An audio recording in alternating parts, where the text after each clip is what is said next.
Ancient Greece has always seemed to be the cradle of philosophy, art, and democracy. But strangely enough, behind its shining shell were hidden secret cults, forbidden rituals and prophecies that even after thousands of years haunt historians. Beneath the marble temples and among the myths of the gods lie mysteries that cannot be fully explained, each challenging our understanding of the past.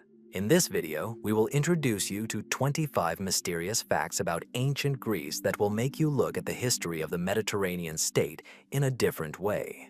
The oracles of Delphi are the voice of the mysterious past. In the heart of ancient Greece, at the foot of Mount Parnassus, there was a place that for centuries was considered the center of the world and held a reputation as a gateway to another, otherworldly world. This was Delphi, a sacred space where the priestess Pythia spoke on behalf of Apollo, and her words were perceived as the voice of the deity himself. Thousands of pilgrims, including kings, generals, and philosophers, climbed the stone path to the temple to ask questions about war and peace, fate and wealth, life and death. But the essence of this phenomenon still remains a mystery. Where did her visions come from? Why did they have such power? And what was the true nature of the Delphic prophecies? Contemporaries described Pythia as a middle-aged woman, chosen by the priests according to strict rules. Before a divination session, she washed herself in the sacred spring of Castalia, chewed laurel leaves dedicated to Apollo, and then took her place on a tripod in the depths of the temple. It was believed that it was here, above the rift in the earth, that vapors rose from the cracks in the rock, giving her the ability to speak with the voice of a god. She fell into a trance, her words became confused, and the interpretation of these phrases fell on the shoulders of the priests, who turned them into prophecies. But were these truly divine revelations, or a cunning system of manipulation? Many historians and archaeologists still argue about the nature of the Delphic phenomenon. Some believe that the vapors rising from the ground could actually contain substances that cause an altered state of consciousness. Research has shown that there is a fissure under the temple from which ethylene gases evaporated, which have a strong psychotropic effect. When inhaled, they could cause ecstatic visions, hallucinations, and a sense of unity with a higher power. Others argue that the oracle's power was based not on chemistry, but on the art of interpretation. The priest had extensive knowledge of politics, economics, and culture, and, using the Pythia's vague phrases, they could issue predictions that suited any situation. However, the secret of the Delphic prophecies lies not only in the mechanism of their origin, but also in the extent to which they determine the course of history. Thus, according to legend, King Croesus turned to the oracle when he was preparing to attack Persia. The answer was ambiguous. If he came out, he would destroy the great kingdom. Inspired by these words, Croesus started a war, and the kingdom that was destroyed was his own. Such stories show that the mysterious power of Delphi was based on an ambiguity that turned every prophecy into a psychological weapon. The secret of the Pythia is also hidden in the atmosphere of the ritual, the huge temple, the columns, the sacrificial fires, the smell of incense, and resin, the loud choir of priests, the sounds of the aloes and lyre. All this plunged the visitor into a state of sacred horror. Even if the Pythia uttered only a few incoherent words, in the minds of the listeners they turned into a key to fate. A person who came to the temple was already ready to hear signs and believe in their divine power. But there is another level of mystery. The question is where the cult itself originated, and why this particular place became central to the prophecies. The ancient Greeks believed that there was once an omphalos here, a stone symbolizing the navel of the earth, associated with the myth of Zeus, who released two eagles from the ends of the earth, and they met in Delphi. Thus, the place was initially considered sacred. Perhaps it was this belief that gave the cult its special power, allowing it to survive for centuries and influence minds even when empires fell and new religions arose. Today, the ruins of the Temple of Apollo at Delphi still attract thousands of tourists, archaeologists, and mystics. Standing among the ancient stones, it is difficult to shake the feeling that something inexplicable really is hovering here, as if these mountains still echo with voices that came from the depths of time. The oracles of Delphi are not just a historical phenomenon, but also a mystery of human faith. Was Pythia just a woman who inhaled poisonous fumes, Or did she actually become a conduit for forces that cannot be explained by science? The answer remains beyond our understanding, and that is why this story still evokes awe and bewilderment. Labyrinth of the Cretan Minotaur. On the island of Crete, in the ancient city of Knossos, archaeologists have excavated a majestic palace complex whose corridors and passages amazed researchers with their intricacy. It was here, as many ancient authors believed, that the legendary labyrinth was located, the place where King Minos kept a monster with the body of a man and the head of a bull. The story of the Minotaur seems like a myth born of the imagination of poets, but the mystery is that the ancient Greeks perceived it as reality, and the image of the labyrinth still haunts minds. The myth tells that Pasiphae, the wife of King Minos, fell in love with a sacred bull sent by Poseidon. From this relationship, a monster was born that could not be left among people. The architect Daedalus built a gigantic labyrinth from which no one could escape. In its dark passages and endless forks, the Minotaur devoured the young men and women that the Athenians were forced to send to Crete as tribute. Only Theseus, with the help of Ariadne and her ball of thread, was able to pass through the corridors and kill the monster. But was the labyrinth a fiction or a real place? When British archaeologist Arthur Evans began excavating the Palace of Knossos in the early 20th century, he found a gigantic complex of many halls, passages, and staircases. The layout was so complex that even modern researchers sometimes have trouble navigating. Some scholars believe that it was these ruins that gave rise to the legend of the labyrinth, and the Minotaur became a symbol of the cruel rituals and human sacrifices that may have taken place in Crete during the Minoan civilization. But the mystery becomes even deeper if we recall the details. Images of bulls are found everywhere in Minoan art. Frescoes of acrobats jumping over animals, statues with their heads, ritual horns made of stone. The cult of the bull was so strong that many researchers suggest its connection with sacrificial practices. Perhaps the legend of the Minotaur is an echo of ancient rituals, where young men and women became victims of a sacred animal. There is another version. The labyrinth was not a building, but a symbol. Ancient labyrinths were used in many cultures as magical symbols of the soul's path, trials and transitions between worlds. Perhaps the myth of Theseus is an allegory of initiation, where the hero goes through the darkness, defeats the monster inside himself, and returns to the light renewed. In this case, the labyrinth was not only architecture, but also a reflection of human consciousness. However, archaeological finds continue to suggest that there was a concrete reality behind the myth. Knossos has been found to contain intricate systems of underground rooms, storage rooms, casemates, and long, narrow corridors. Some researchers claim that in ancient times these places could have been perceived as an incomprehensible labyrinth. If you imagine a young man or woman being led into these dark dungeons, it is easy to understand how fear and the legend of a monster that never lets go of its victims were born. And yet, the most astonishing thing about this story is that we still cannot say with certainty where the real labyrinth was. Some archaeologists believe that the real underground complexes are hidden deeper than the excavated palace, and that traces of the great structure are still waiting to be discovered.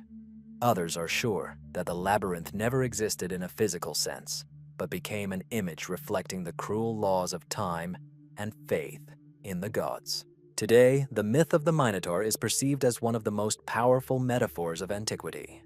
The labyrinth has become a symbol of human life, full of dead ends, circles, and trials, and the Minotaur is the personification of internal fears that everyone must overcome. And yet, standing among the ruins of the Palace of Knossos, you feel a strange excitement, as if the walls and stone passages contain the echo of the footsteps of those who once believed that a monster lurked behind every door. The Curse of Atreus, a dynasty doomed to blood and betrayal. The story of the Atreus family is one of the darkest and most disturbing legends of ancient Greece, intertwining curses of the gods, oaths broken in blood, and a series of betrayals that left this dynasty no chance for a peaceful fate. The genealogy begins with Tantalus, the king who dared to feed the gods the flesh of his own son to test their omniscience. This act shook Olympus, and the curse laid by the gods fell not only on him, but on all his descendants.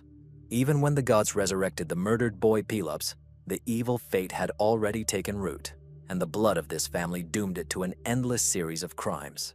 Pelops, Tantalus's surviving son, himself became the source of a new round of curses. According to legend, he beat King Oenomaus in a race to marry his daughter, Hippodamia. But the victory was achieved by cunning. The charioteer Myrtilus, betrayed by Pelops, cursed him before he died. From then on, every descendant of this family became a hostage to the sinister force, and no sacrifice to the gods could cancel it.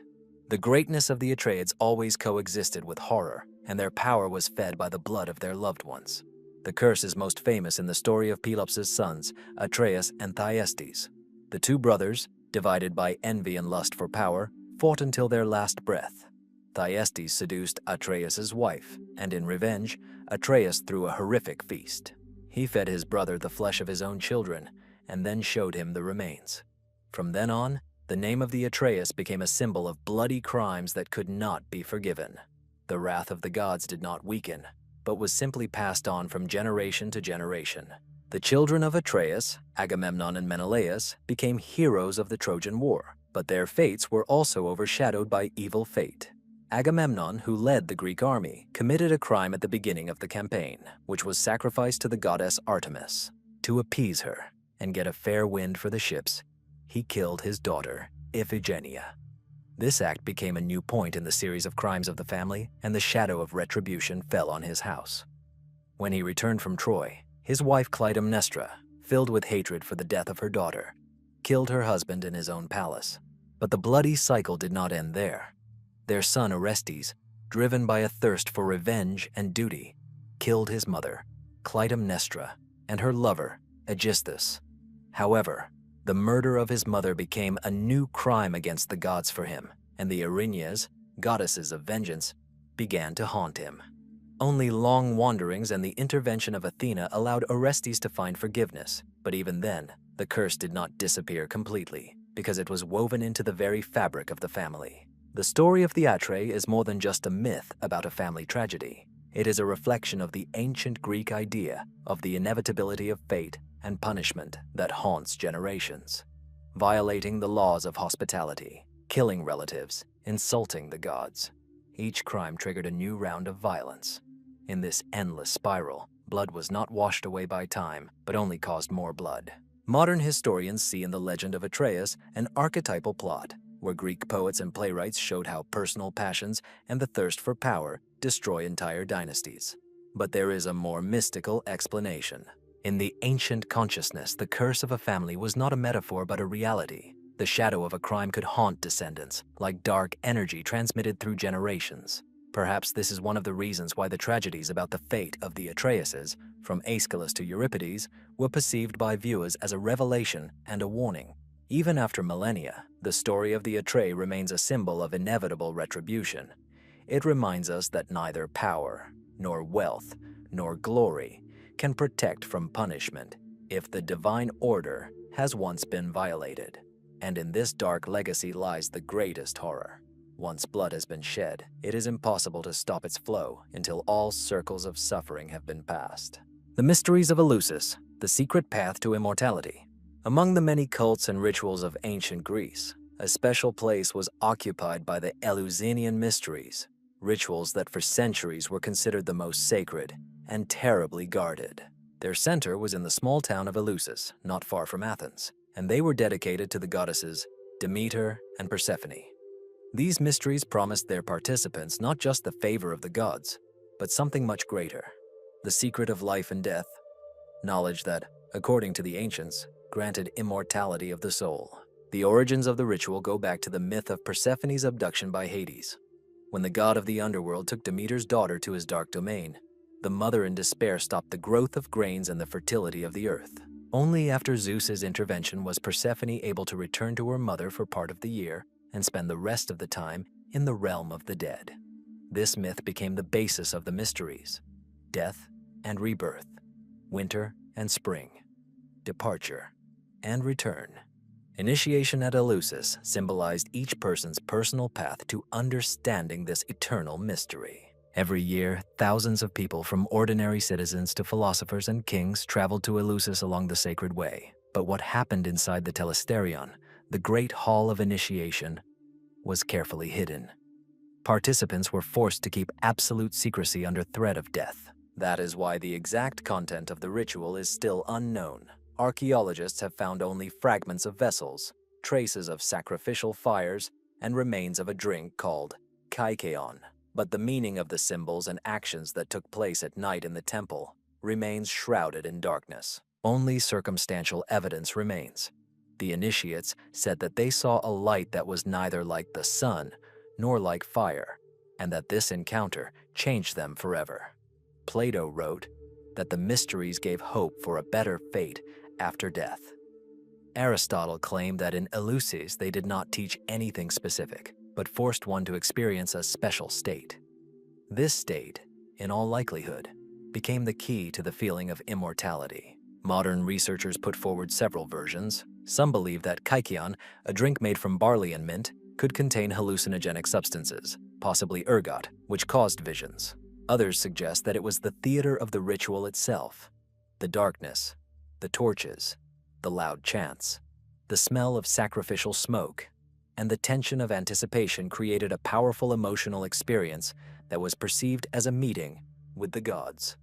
Whatever the reason, the fact remains. The mysteries of Eleusis had a colossal effect on the psyche of the participants, and many of them said that after that, they stopped fearing death. The Eleusinian mysteries retained their power for over 1,000 years. Even when the Roman Empire extended its power to Greece, the new rulers not only did not forbid the rites, but also took part in them themselves. Emperors Augustus, Marcus Aurelius, and even Julian the Apostate considered the initiation at Eleusis to be one of the most important spiritual milestones in their lives. Only at the end of the 4th century, when Christianity had finally established itself in Rome, were the mysteries banned. Their temple was destroyed, and the secret, guarded by generations of priests, sank into oblivion. Today, only the ruins of the sanctuary can be seen at Eleusis, but they still evoke a sense of unsolved mystery. For thousands of years, people have tried to understand what was hidden behind this ritual. Was it an initiation into the secret knowledge of the nature of life and death? Or was it a carefully staged spectacle, the purpose of which was to instill faith? In any case, the mysteries of Eleusis remain a symbol of hidden knowledge, inaccessible to most, and attract attention to themselves as strongly as in the era of antiquity. The Phaistos disc is the unsolved language of ancient Greece. Among all the finds related to ancient culture, one occupies a very special place. We are talking about the mysterious artifact known as the Phaistos disc.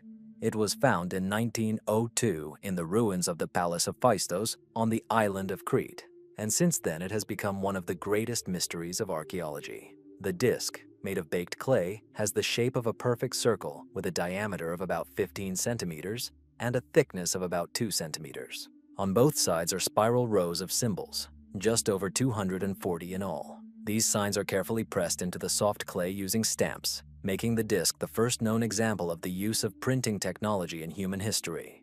But the most important thing about it is that no one has yet been able to accurately decipher its contents. When archaeologist Luigi Pernier first presented the disc to the scientific community, interest was enormous. The symbols on it looked familiar and alien at the same time. Among them, one can discern images of heads, feathers, weapons, animals, and geometric figures. But they do not resemble either the Greek alphabet or the known writings of the Minoan or Mycenaean civilizations. Scientists immediately realized that they were looking at a text created by a writing system of which we have no other evidence. This circumstance made deciphering it almost impossible, since new writings are usually deciphered by comparing them with other sources. And in the case of the Phaistos disc, there are no analogs. Since then, dozens of hypotheses have been proposed. Some researchers believe that the disc was a hymn or religious text dedicated to a goddess who was worshipped in Crete.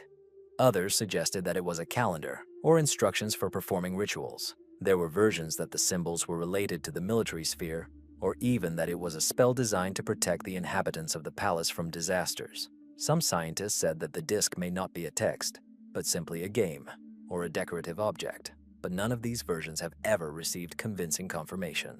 The technique of applying symbols has always attracted special attention. The fact that stamps were used suggests that such discs were mass-produced, but not a single other example has been found during the entire excavation. This makes the Phaistos disc a unique artifact that seemed to appear out of nowhere and has never been repeated anywhere else. If at least a few similar objects had been found, perhaps scientists would have been able to compare them and identify patterns. But the singularity of the find only enhances its mystical aura. In the 20th century, bold hypotheses emerged that the Phaistos disk was connected to Atlantis or other lost civilizations. Attempts were made to compare it with the writings of the Etruscans, Egyptians, Hittites, and even Sumerians. But the similarities always turned out to be superficial. There were also more exotic ideas. For example, that the disk was a message from an extraterrestrial civilization, or that it was a clever forgery created in modern times to mislead archaeologists. However, clay analysis showed that the artifact is indeed ancient, dating back to approximately the second half of the second millennium BC. There are also versions that the symbols on the disk are not written, but musical notation, or a system of transmitting oral traditions. In this theory, the spiral shape of the text symbolizes a song or hymn that was performed in a circle. There are researchers who are sure that this is an encrypted code or a magic formula. Some modern cryptographers have even tried to apply computer analysis methods, but the results have not given a clear answer. The archaeological context is also unclear. The disk was found in the basement of the palace next to other Minoan artifacts, but none of them contain similar symbols. Moreover, many researchers believe that the disk could have been brought to Crete from another, unknown to us culture, which would explain the lack of parallels in Minoan art. If so, then the Phaistos disk becomes not only a mystery, but also evidence that there were contacts in the Mediterranean with civilizations about which we know nothing.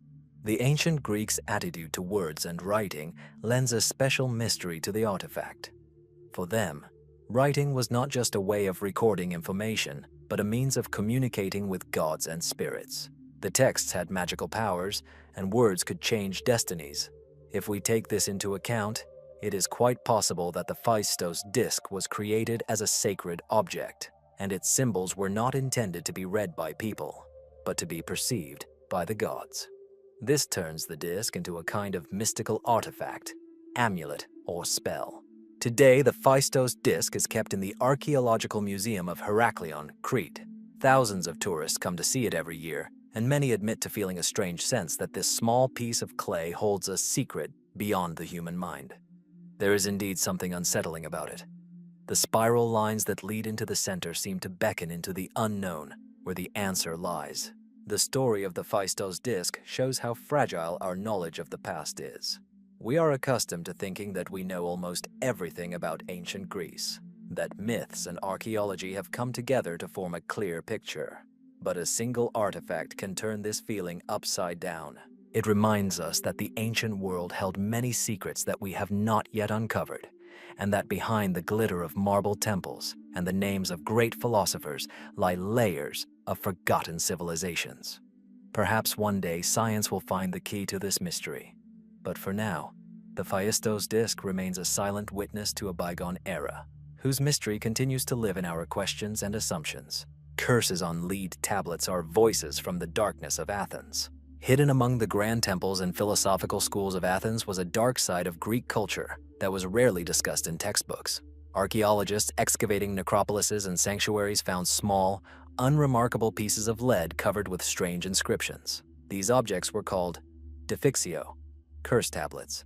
They were rolled up, pierced with nails, and hidden in tombs, wells, or under temple slabs so that the words written on them would reach the subterranean deities. And it is these finds that show that even in the center of ancient civilization, belief in curses and magic was as strong as the worship of the Olympian gods. Tablets dating from the 5th century BC onwards contained spells aimed at enemies, rivals, and even lovers. The Athenians, who supposedly lived in a society based on rational thought, used magic to influence the outcome of lawsuits, athletic competitions, and love affairs. Some called upon the gods of the underworld to bind the tongue of an opponent in court, others to deprive an opponent of strength in the arena, and still others to bind the heart of a desired woman to themselves so that she could not resist. These spells, written in clumsy letters, look desperate, like the cry of a man who believed that fate could be broken by the power of words. The mechanism of the curse was based on interaction with chthonic deities. Most often, the texts mentioned Hecate, the goddess of dark magic and crossroads, Persephone, the queen of the dead, and even Hermes Chthonios, the guide of souls to the underworld. The author of the spell seemed to be passing his wish into the hands of otherworldly forces, hoping that they would fulfill it beyond the world of the living. The tablet was pierced with nails or rolled into a tight scroll to enhance the symbolism of binding and securing the spell, and hidden in places where the soul of the dead could deliver a message to the gods. Archaeologists have found hundreds of such tablets in Athens, especially in the Kerameikos, the city's largest cemetery, where they were buried with the bodies of the dead, as if sending a letter to the world of shadows. Some found their place in wells. It was believed that water serves as a guide to the underworld. There are cases when tablets were laid directly in the sanctuaries of the gods, which seems paradoxical. In the temple of Athena or Zeus, you could find a secret message filled with hatred and envy. What makes these finds especially mysterious is the language they are written in. Most of the wording is simple and straightforward, but some contain magical words that cannot be translated. Scientists suggest that these are special spell formulas that have no meaning in ordinary speech, but possess magical power. Such words remind us that ancient people saw language not just as a means of communication, but as a tool capable of changing reality. There is another side to this tradition. Curses were not always weapons against enemies. Sometimes they were used as a means of protection. The texts that have been found contain requests to protect the family from illness, the house from fire, the harvest from the evil eye. But most often, the tablets were full of malice and envy, feelings that hid behind the facade of democratic institutions and philosophical schools. Some scholars believe that the widespread use of these practices is linked to the instability of Athenian society. Litigation was part of everyday life, and winning or losing in court could decide a person's fate. In such circumstances, turning to magic seemed like a last-ditch attempt to tip the scales in one's favor. Sports, politics, love, everything could become an arena for magical intervention. Particularly impressive are the finds where the texts have preserved names. Where a person wrote the name of an enemy or a lover, history comes to life. We can imagine real people who lived in Athens more than 2,000 years ago and believed that lead and words could subjugate fate. This creates a strange sense of closeness. In these spells, we see the same passions that drive people today: envy, fear, thirst for power, and love. But the main question remains: did these curses work? For ancient man, the answer was obvious. If the enemy lost the case, if the rival stumbled in the arena, if the beloved was nearby, this was proof of the power of magic. Modern science is inclined to see in this the effect of self-hypnosis and psychological pressure. Belief in a curse could break the spirit of the enemy even before the trial or battle. But for the Greeks, this was not an explanation, but a confirmation. Today, the curse tablets are displayed in museums, but even under glass, they retain their disturbing power. Dull metal, crooked letters, strange formulas, all this seems to carry a whisper from the depths of centuries. They remind us that the world of Athens was not only the world of Plato and Socrates, but also a world of secrets, fears, and dark rituals. And in this duality, the light of philosophy and the darkness of magic, lies the real mystery of ancient Greece. Chimeras and gorgons are the embodiment of fear in ancient Greece. The world of ancient Greece was not limited to temples and philosophy. It was filled with images of monsters that embodied man's deepest fears. Among them, a special place is occupied by chimeras and gorgons, creatures that balanced on the edge of myth and reality, symbolizing chaos, destruction, and incomprehensible forces that ancient man encountered. These images have survived thousands of years and still remain symbols of the horror hidden in myths. The chimera was first mentioned in Homer's poems. It was described as a monster with the body of a lion, a tail in the form of a snake, and a goat's head growing out of its back. Flames burst from its mouth, capable of destroying everything around it. Its pedigree goes back to the darkest family of monsters. According to myths, it was the daughter of Typhon and Echidna, the beings who gave birth to many other monsters of Greek mythology. The chimera lived in Lycia and terrorized its lands until the hero Bellerophon, riding the winged horse Pegasus, struck it down with a spear. But even this victory was ambiguous. The chimera personified the forces of nature, and its destruction could only symbolize a temporary victory of man over the elements. The symbolism of the chimera is multi-layered. For the ancient Greeks, it was more than just a mythical monster. Its mixed nature, lion, goat, and snake, reflected the idea of chaos, the disruption of the natural order. The lion symbolized strength, the snake, death and darkness, and the goat, wildness and rebellion. Combined in one body, they created a creature beyond comprehension. In this sense, the chimera was not just an enemy, but also a warning that the world is full of secrets beyond the understanding. No less terrifying was the image of the Gorgon. Medusa is the most famous, but she also had sisters, Stheno and Euryala. They all had snake hair and a look that turned a person into stone. It is believed that the Gorgons were originally depicted as monstrous demons with fangs, bulging eyes, and snake bodies. Later, the image of Medusa softened, and she acquired the features of a woman, but her monstrous essence did not disappear. The myth of Perseus defeating Medusa is familiar to everyone. The hero used a mirror shield to avoid meeting her gaze directly and cut off her head. But even after death, her power did not disappear. Pegasus was born from Medusa's blood, and the head itself was used as a weapon capable of turning enemies into stone.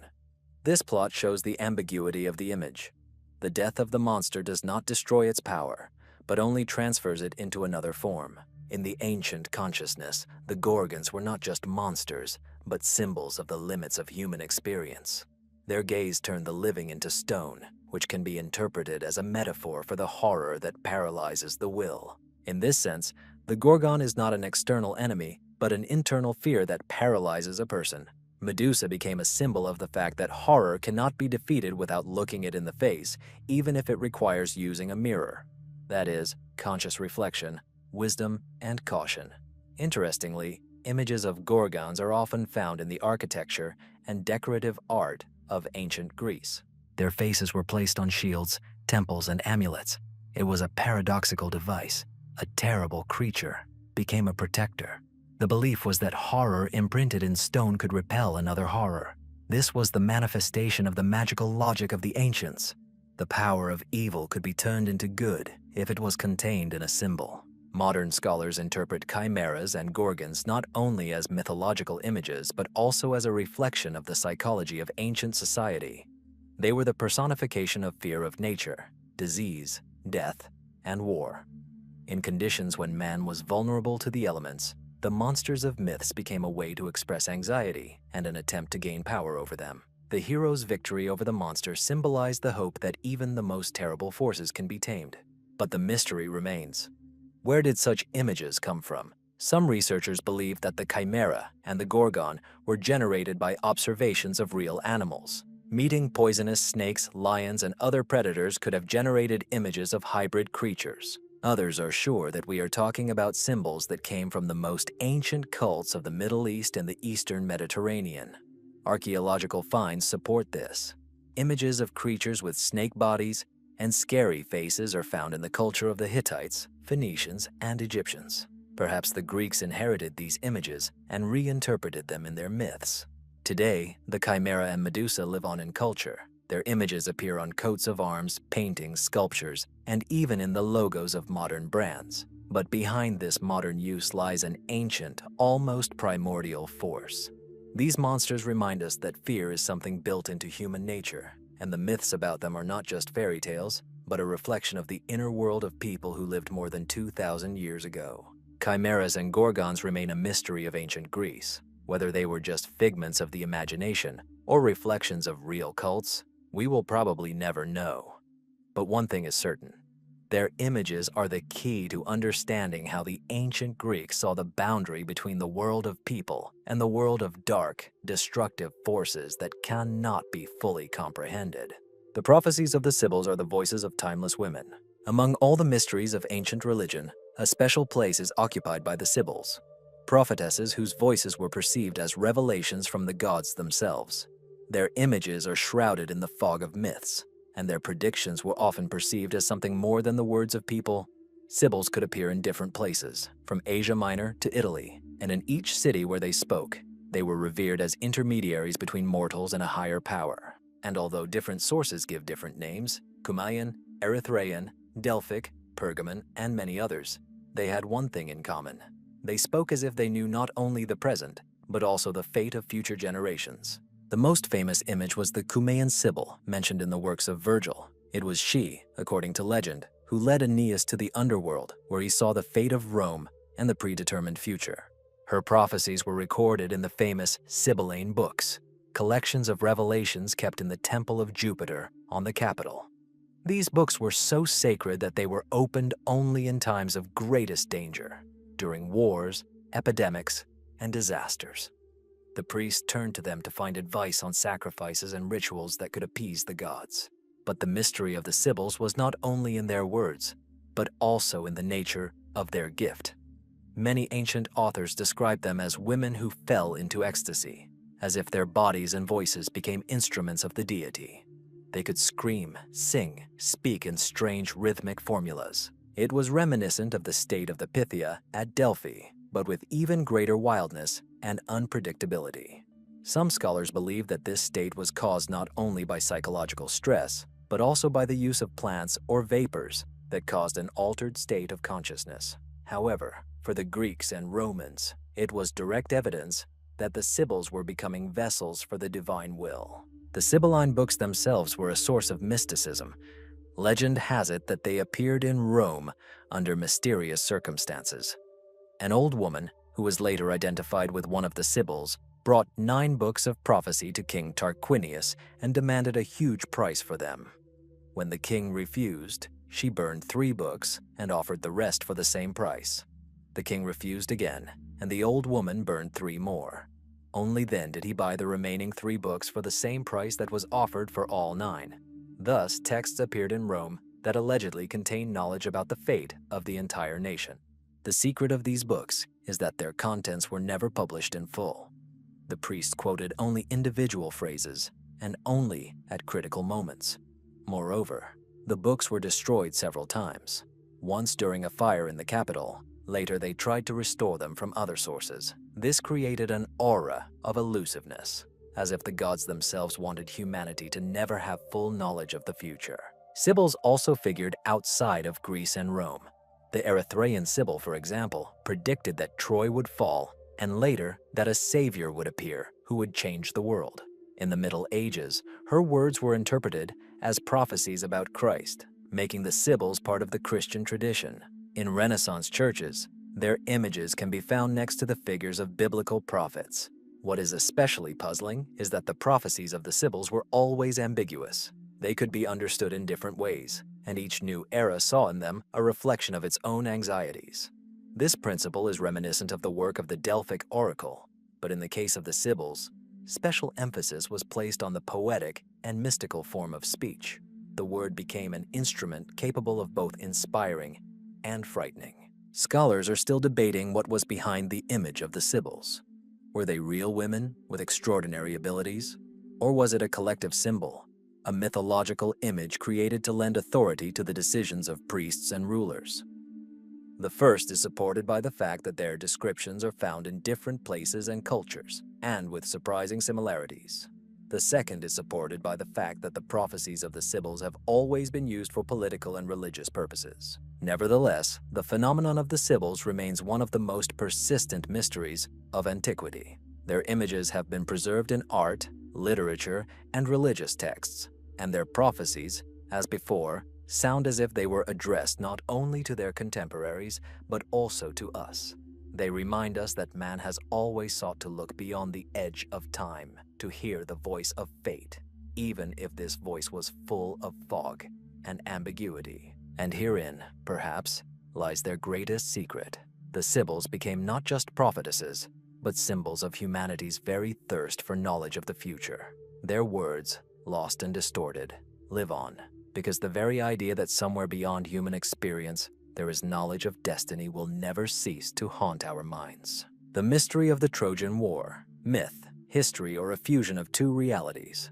Of all the legends of ancient Greece, none is more majestic and at the same time mysterious than the story of the Trojan War. For thousands of years it has inspired poets, artists, and philosophers, and yet the question still remains. Was this war a real event, or just a myth created to explain ancient fears and dreams? Homer's Iliad, one of the greatest works of antiquity, tells the story of the last year of the siege of Troy. The plot centers on the conflict between Achilles and Agamemnon, the exploits of the heroes, and the decisive role of the gods who intervened in the battles. But behind the grandiose descriptions lies a historical intrigue. Did Troy exist, and was there really a war between the Greeks and the inhabitants of the Asia Minor lands that lasted for many years? This question was first raised by scholars of the New Age, who doubted the authenticity of the poems. Until the 19th century, Troy was considered fiction until the German explorer Heinrich Schliemann began excavations in Asia Minor, near the hill of Hissarlik. There he discovered the ruins of a multi-layered city that had existed in different eras. Among these layers, one, dating back to around the 12th century BC, coincided with the supposed time of the Trojan War. Walls, fortifications, and traces of destruction were found. Schliemann announced to the world, Troy existed, and therefore the myth was based on a real event. But the mystery did not disappear. It only became more complicated. Archaeologists soon realized that the city had been destroyed not once, but several times. Which of the layers corresponded to Homer's Troy? Some claimed it was Troy 6, destroyed by an earthquake. Others favored Troy 7a, burned during the war. But even if the destruction was due to an outside attack, that doesn't mean the war was as Homer described it. Historians have hypothesized that the Trojan War could have been a reflection of real conflicts between the Achaeans and the peoples of Asia Minor for control of trade routes. Troy was located in a strategically important place, controlling the Dardanelles Strait, connecting the Aegean and Black Seas. The capture of this city would mean control over the trade in grain, metals, and other resources. Thus, the war could be economic, and the legends about the abduction of Helen only a mythological cover for political interests. But there is another side to the issue. Many researchers are sure that the Trojan War is not a single event, but a collective image created from many different conflicts. The wars that took place in the Bronze Age were intertwined in the people's memory, and poets turned them into a single myth. This is how an epic was born, where real battles merged with images of gods, heroes, and miracles. The role of the gods in the Iliad adds a special mystery. Athena, Apollo, Zeus, and others actively intervene in the course of events, helping their chosen ones or punishing their enemies. For the Greeks, this was a natural explanation for fate. But from a historical perspective, it may have reflected something else. The belief that the outcome of a war always depends not only on the strength of arms, but also on invisible forces, be they natural disasters, diseases, or psychological superiority. The story of the Trojan horse is no less mysterious. Was it a real military device or just a symbol of cunning and deceit? Some believe that it could have been a siege engine or a ship disguised as a horse.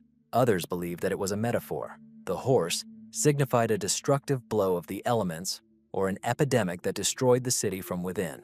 Whatever the case, this image has become one of the most enduring symbols of world culture, and its true origin remains unclear.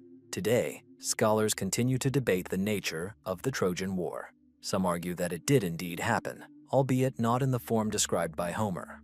Others see it as a myth reflecting the archetypal struggle between East and West, between Greeks and barbarians. But perhaps the truth is that the Trojan War is both history and myth. It preserves real memories of battles and political conflicts, but they have been reimagined and transformed into a symbol of the eternal struggle for power, love, and glory. The mystery of the Trojan War lies in its eternal relevance. Its plots and images do not age because they touch on fundamental themes: human passions, betrayal, heroism, and fate. We still ask the same questions as the Greeks 3,000 years ago. Do we control our destiny, or are forces beyond our understanding deciding everything? And that is why the Trojan War remains an unsolved mystery. She is a bridge between history and myth, between archaeology and poetry. We can find walls and artifacts, but we will never know how close they are to Homer's world. And perhaps that is her greatest charm. She makes us believe that behind every myth there is a grain of truth, and behind every truth, the shadow of a myth. The statue of Zeus at Olympia is a lost wonder of the world. Among all the wonders of the ancient world, one stood out for its grandeur and mystical aura. We are talking about the statue of Zeus at Olympia, created by the famous master Phidias in the 5th century BC. She was considered the embodiment of not only the greatness of the main god of the Greek pantheon, but also of sacred power, capable of bestowing blessings on those who saw her with their own eyes. However, the greatest creation of antiquity mysteriously disappeared and has not survived to this day in any form, except for descriptions and rare images on coins. The statue stood in the Temple of Zeus at Olympia, the site where athletes and spectators from all over Hellas gathered every 4 years to compete in the Olympic Games. Phidias sculpted it from ivory and gold using the chryselephantine technique. The god sat on a throne decorated with carvings, precious stones, and images of mythical scenes. His body shone with the whiteness of bone, and his tunic and crown were covered in gold. The height of the statue reached more than 12 meters, and it barely fit in the temple, giving the viewers the feeling that Zeus was about to rise and fly across the sky. Ancient authors claim that the sight of the statue had a mystical effect. According to the traveler Pausanias, whoever entered the temple experienced a feeling of reverent fear, as if the god himself was before him. It was believed that anyone who saw the statue became closer to immortality, because their eyes touched the image created by the hand of a master inspired by the Olympian himself. Even the Romans who conquered Greece did not dare to destroy the statue. On the contrary, they perceived it as a symbol of divine greatness. But despite its worldwide fame, the statue's fate is shrouded in mystery. In the 3rd century AD, the Temple of Zeus suffered from earthquakes and fires, but references to the statue can still be found in late antique sources. It was later allegedly transported to Constantinople, where it adorned the palace until it perished in yet another fire. However, there is no archaeological evidence of this move, and many historians doubt that such a colossal and fragile work could have been transported in one piece. Some believe that the statue perished right at Olympia, burning down along with the temple, and the stories about its transportation were just a legend. No less mysterious is the question of the reasons for its disappearance. Why, of all the wonders of the world, did the statue of Zeus leave so few traces behind? The pyramids and temples survived for thousands of years, but not even a fragment of it remains.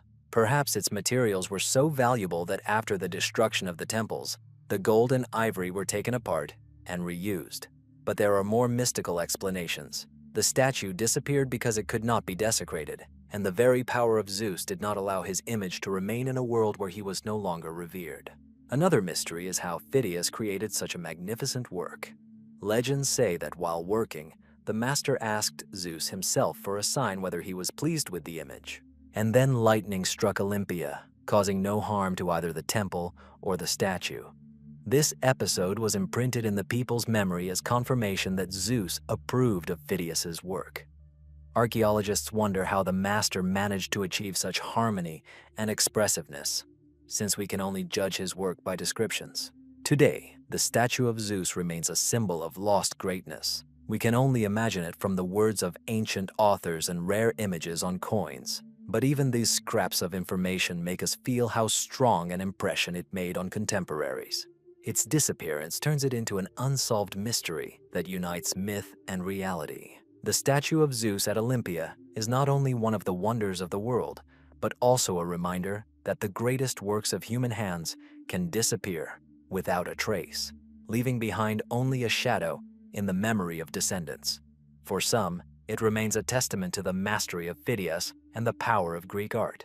For others, it is a symbol of the fact that true holiness is indestructible. Its image disappears from the world, but continues to live in the human imagination. Secret cults of Dionysus, ecstasy, masks, and dark rituals. Of all the gods of ancient Greece, Dionysus was the most controversial and mysterious. He was revered as the god of wine, joy, and inspiration, but was also associated with madness, destruction, and death. The cult of Dionysus was not a simple harvest festival. It was a profound mystical experience in which man lost his individuality and merged with the forces of nature.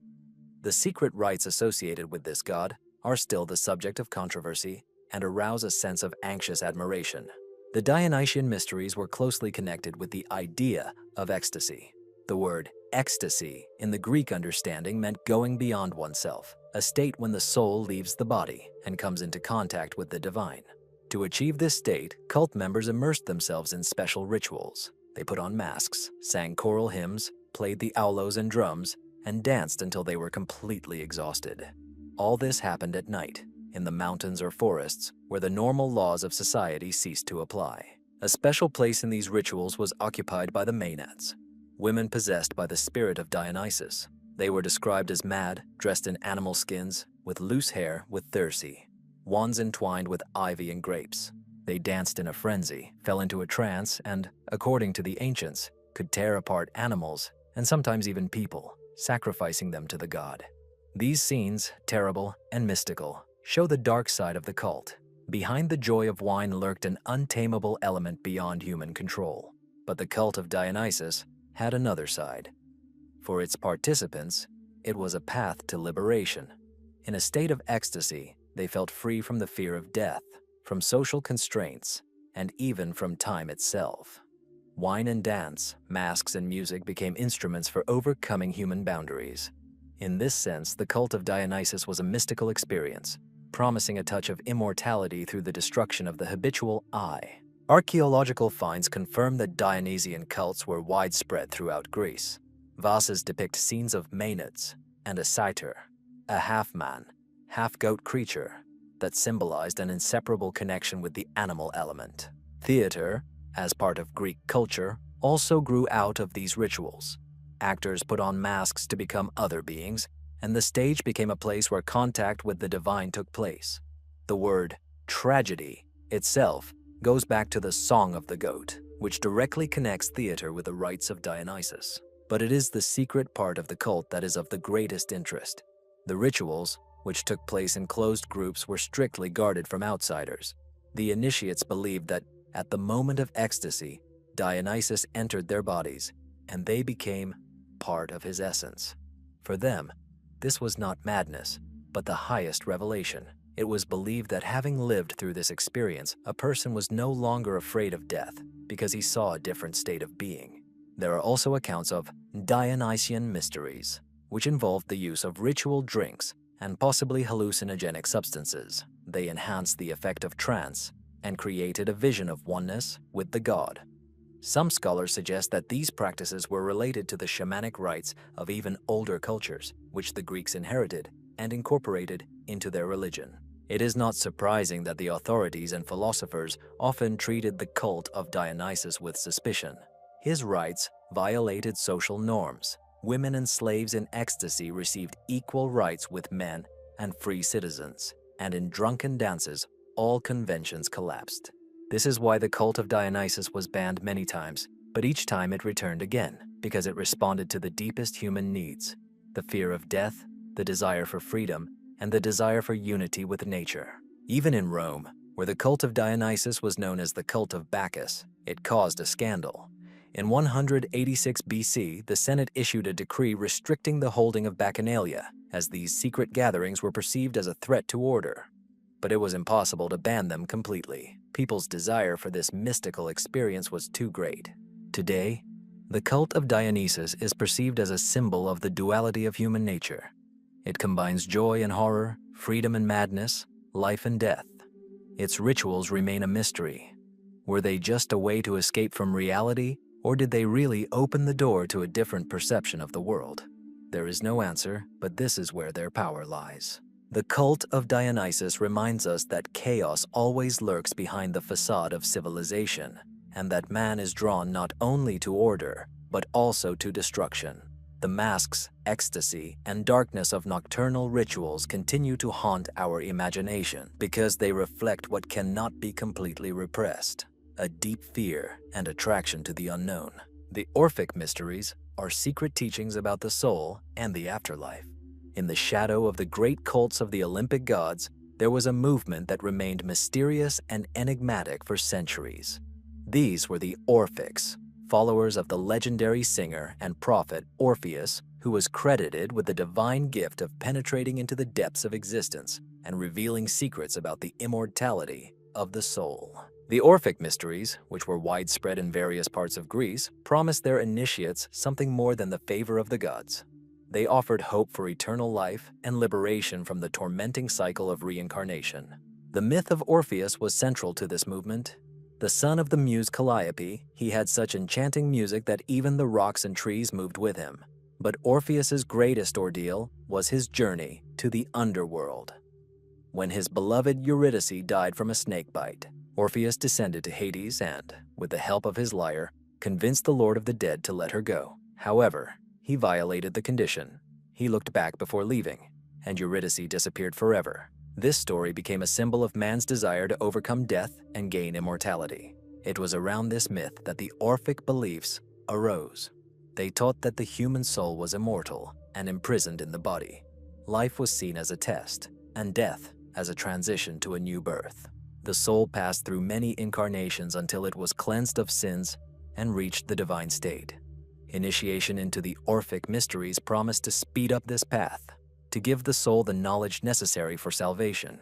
One of the main elements of the cult were the so-called golden tablets, found by archaeologists in tombs throughout Greece and southern Italy. They were engraved with instructions for the soul of the deceased, what to say in the underworld, what sources to approach, what paths to avoid. In these texts, the soul addressed the gods with the words, "I am a child of the earth and the starry sky, but my lineage is heavenly." This statement showed that man belonged not only to the mortal world, but also to the eternal cosmos. The Orphic rites were hidden from outsiders. According to ancient authors, they used chants, ritual drinks, and symbolic actions related to purification. The initiates were forbidden to eat meat because it was considered a symbol of murder and desecration. They observed strict rules of life that distinguished them from ordinary Greeks. Thus, the Orphics were not only a religious movement, but also a kind of brotherhood, united by secret knowledge and way of life. The Orphic teaching about the soul was very different from traditional Greek religion. For most Greeks, the underworld was a dark realm of shadows where souls existed without joy or hope. The Orphics, however, believed that the soul had a path to liberation, and that initiation into their mysteries opened the gates to a bright future. This teaching had a tremendous influence on philosophy. Pythagoras, Plato, and many other thinkers adopted the Orphic idea of the immortality of the soul and its transmigration. Orpheus himself is no less mysterious. Some scholars believe that he never existed, and his name was a symbolic image uniting various mystical practices. Others believe that he was a real religious reformer who lived in the archaic era. But regardless of the historical truth, the cult of Orpheus became the basis of a unique religious tradition, opposed to official cults. An important role in Orphism was also played by the mystical explanation of the origin of man. According to their mythology, humanity arose from the ashes of the Titans, whom Zeus struck with lightning after they tore apart the infant Dionysus. From these ashes, in which the divine and the criminal were mixed, people emerged. It followed that in every person there was a spark of the divine, but also a trace of sin. The purification of the soul became not only a desire, but also a duty. Archaeological finds, golden tablets, Orphic hymns, references in the works of philosophers confirm that the Orphic mysteries existed for many centuries. But the exact content of the rituals remains a mystery. Perhaps it was a path through symbolic death and rebirth, as in other mysteries. Perhaps they were night rituals with torches, music, and dancing, when the participants experienced ecstasy and felt the presence of the divine. Today, the Orphic mysteries continue to excite researchers and mystics. They remind us that in ancient Greece, there were not only cults devoted to the gods of Olympus, but also secret teachings that sought to answer the most important questions about life, death, and immortality. For modern man, the Orphics remain a mystery. Were they simply a religious sect or guardians of ancient knowledge that has eluded history? One thing is certain. The Orphic mysteries were connected to the deepest aspiration of the human soul, to overcome death and find eternal life. And that is why, even after thousands of years, their teachings continue to sound like a whisper from antiquity, calling us to think about our own path and what lies beyond the visible world. Magic amulets and talismans of ancient Greece, secret amulets against fate. When we think of ancient Greece, we often picture majestic temples, philosophical schools, and heroic myths. But the daily lives of ancient people were permeated with fear of illness, the evil eye, and the evil will of gods or people. To protect themselves from these threats, the Greeks used amulets and talismans, believing that small objects could change fate, ward off envy, or even grant good luck in war and love. Archaeological finds confirm that the world of ancient magic was much closer to the average person than the official sacrifices in the temples. One of the most common amulets were eye-shaped figurines. They were used against the evil eye, a fear that haunted the Greeks everywhere. It was believed that an evil look could cause illness, poverty, or even death. To protect themselves, people wore eye amulets around their necks, placed them in babies' cradle, hung them on the doors of their houses, and even incorporated them into architectural decorations. The eye symbol was so widespread that it became part of Greek culture and has survived in the Mediterranean to this day. Another popular type of amulet was a small image of gods and heroes. Athena could grant wisdom and victory, Hera, protection of the family, Hercules, strength and fortitude. Such amulets were made of bronze, bone, clay, or semi-precious stones. They were worn by warriors going on campaigns and women expecting children. These objects played the role of personal contact with the deity, which was available to everyone, and not just to priests in the temple. Amulets with magical inscriptions occupied a special place. Spells and formulas were written on small pieces of lead, bronze or stone, designed to protect the owner. In some cases, these texts were incomprehensible even to contemporaries. Combinations of meaningless sounds and letters were considered to have magical powers because the secret language, inaccessible to ordinary people, was supposed to be understandable only to gods and spirits. Archaeologists find such objects in graves, which indicates belief in their power even after death. Amulets made of natural materials were no less important. Stones of a special shape, shells, animal bones, all of these could serve as talismans. For example, stones with holes formed by water or wind were believed to have the ability to drive away evil spirits. They were worn on strings or hung in houses. Even a simple pebble with an unusual pattern could be perceived as a sign of the gods, and therefore as a source of power. Warriors especially valued magical talismans. Archaeological excavations in Sparta and Athens have yielded small figurines in the shape of shields, spears, or helmets. They were worn as amulets to protect in battle.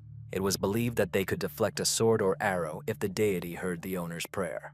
Some warriors even buried amulets under the thresholds of their enemies' houses, hoping to weaken them before battle. It is interesting that magic amulets were used not only by commoners, but also by representatives of the nobility. There are known cases when philosophers and military leaders wore personal amulets. For some, this was a manifestation of tradition. For others, a secret source of confidence. Even the most educated people of antiquity, such as doctors or scientists, did not abandon their belief in the power of small objects that could connect a person with the world of gods and spirits. The magic of amulets also manifested itself in the love sphere. There were talismans designed to bind a lover to oneself or protect a marriage. They were made in the form of hearts, animals, or plants associated with the goddess Aphrodite. In some cases, amulets were also used for revenge. Spells were read over them, after which they were hidden in the ground to cause discord in the rival's family. The mystery of these objects is that they existed alongside official religion. In the Temple of Athena, one could pray for victory and then carry a miniature image of her with oneself. Animals were sacrificed to the gods, but small stone amulets were kept at home to protect children. This duality, belief in great rituals and small personal charms, shows how deeply magic was woven into the lives of the ancient Greeks. Today, the amulets and talismans of ancient Greece continue to amaze archaeologists. They were not works of art, but for this very reason they convey the voice of everyday life. These tiny objects tell of the fears and hopes of people who lived thousands of years ago. Their power lay not in beauty, but in faith. And perhaps it was this faith that made them a real weapon against diseases, enemies, and fate. Mysterious spontaneous combustion of temples is a sign of the wrath of the gods. Ancient sources have preserved many stories about sudden fires that engulfed the temples of ancient Greece. These fires were considered not an accident, but a manifestation of the will of the gods. When a temple flared up for no apparent reason, people saw it as a direct warning or punishment directed against those who violated sacred laws. And although today many of these events can be explained by natural causes, for the ancient Greeks they were a mystical phenomenon, confirming the existence of an invisible force. One of the most famous cases was the fire at the Temple of Artemis in Ephesus. According to legend, on the very night that Alexander the Great was born, the magnificent temple, one of the 7 wonders of the world, caught fire and was destroyed. Ancient commentators saw this as a symbol. The goddess Artemis, patroness of the city, was too busy with the birth of the great conqueror to protect her sanctuary. Others saw the fire as a sign of the goddess's wrath, a warning that great changes were coming to the city. Similar stories are found in other regions of Hellas. The temples of Zeus, Demeter, and Apollo often fell victim to sudden fires. Contemporaries described how the fire would flare up instantly, as if lightning had struck directly into the sanctuary, although no traces of a thunderstorm or human intervention were found. The priests explained this by saying that the gods themselves send fire when people commit desecration. They make unfaithful sacrifices, break oaths, or deceive the gods for profit. For ancient man, a temple was not just a building, but the body of a deity, its earthly incarnation. Therefore, sudden spontaneous combustion was perceived as an act of divine presence. People saw fire as a purifying force that destroys, but at the same time returns the sacred to its original state. After such events, cleansing rituals were held in cities, special sacrifices were made, and sometimes residents even left the place, considering it cursed. Modern scientists suggest that these mysterious fires could have been caused by natural phenomena. Ancient temples used huge amounts of oil, resin, and wood. Even a small spark could cause a fire. In some places, the ground did emit gases that could flare up when in contact with fire. But such explanations do not change the fact. For the Greeks, these fires were not an accident, but part of a mystical experience.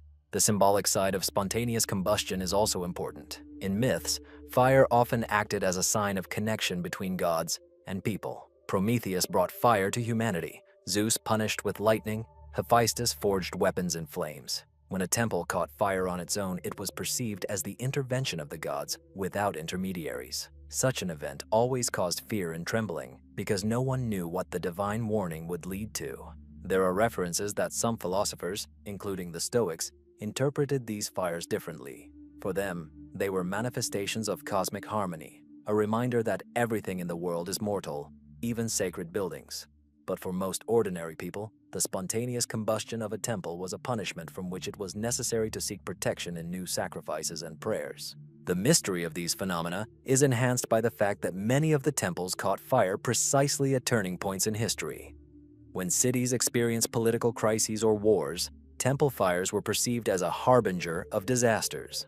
Thus, they became part of the collective consciousness, combining mysticism and history. Today, archaeologists find traces of these ancient fires: charred stones, melted vessels, remains of burnt wooden structures. But looking at them, we understand that for ancient people, this was not just a misfortune, but a revelation. The tongues of fire engulfing the sanctuary turned into a message that came from where the gods ruled.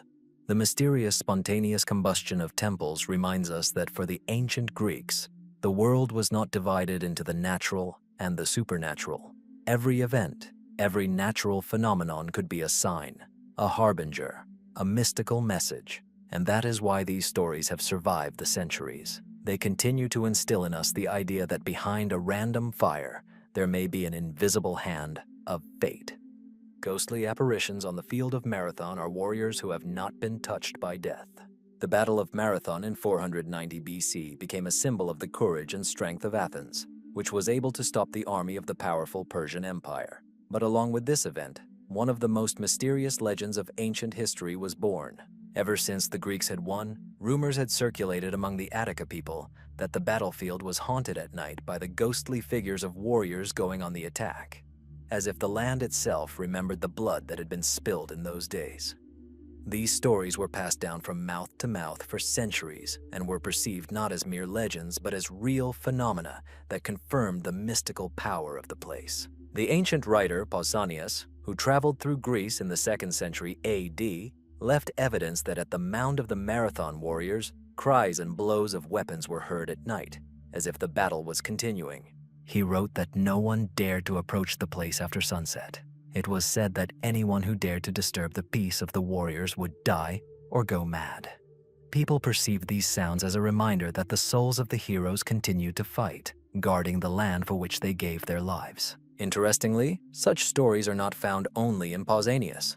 Herodotus and later authors mention that the memory of the battle lived on in rituals and cults. The warriors who died at Marathon were revered almost as demigod heroes. Mounds were erected on the site of the battle, where sacrifices were made. The Athenians believed that the souls of the dead stood guard over their city, and that their shadows would come to their aid during new wars. Thus, ghostly apparitions were not just rumors.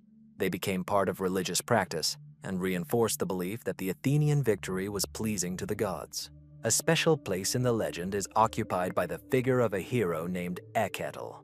According to legend, during the battle, a mysterious peasant with a plow appeared on the field, who fell upon the Persians in rage, cutting through the enemy lines. No one knew who he was or where he came from. After the victory, the Athenians began to look for this warrior, but he disappeared without a trace. Then it was decided to erect a heroon for him, a sanctuary, and Eketel himself was recognized as the messenger of the gods. The legend about him is closely intertwined with stories about ghosts. It was believed that it was he and his ghostly brothers who returned at night to enter the battle again.